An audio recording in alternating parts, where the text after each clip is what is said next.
A Tongan youth activist delivered a powerful speech during the Commonwealth Day celebrations at Westminster Abbey and spoke about how the community and wisdom of the Queen helped people in their hour of need. Elizabeth Kite, named after Queen Elizabeth II, recalled how the monarch helped spread the message that Commonwealth members are a valued family no matter their background. Kite heralded the Queen for her wisdom and unparalleled experience as she discussed the time Tonga was hit by the Tonga tsunami and volcanic eruption in January. The activist explained many were cut off from the outside world but was eventually greeted by a message from the Queen and explained its importance. Speaking in front of Westminster Abbey, Kite spoke of her love of the Queen and the influence it has had on her family. She complimented the Queen for supporting Commonwealth nations and remembered a recent example back in January.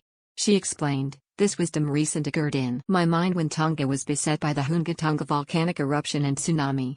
Overnight, communication went down and we were cut off from the rest of the world. We had only ourselves to rely on in the immediate aftermath, but when our local radio station finally connected to the outside world we were greeted by a message from the head of our Commonwealth family.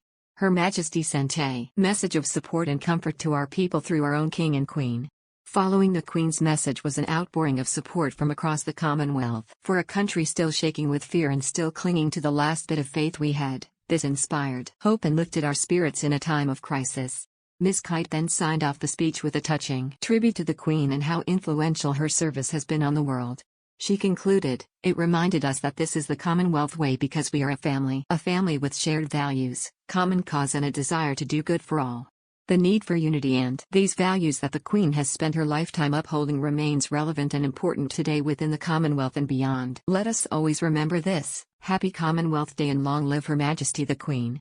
The Queen did not attend the Commonwealth Day service at Westminster Abbey after it was announced on Friday by Buckingham Palace she would be absent. Prince Charles instead led a small congregation of royals at the yearly event in her absence.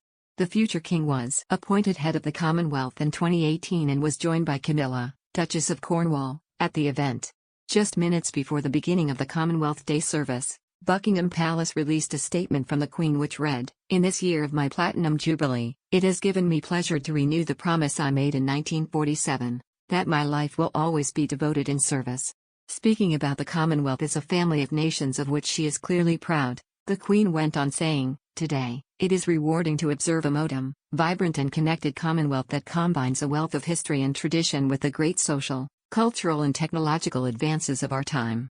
That the Commonwealth stands ever taller is a credit to all who have been involved. We are nourished and sustained by our relationships and, throughout my life, I have enjoyed the privilege of hearing what the relationships built across the great reach and diversity of the Commonwealth have meant to people and communities.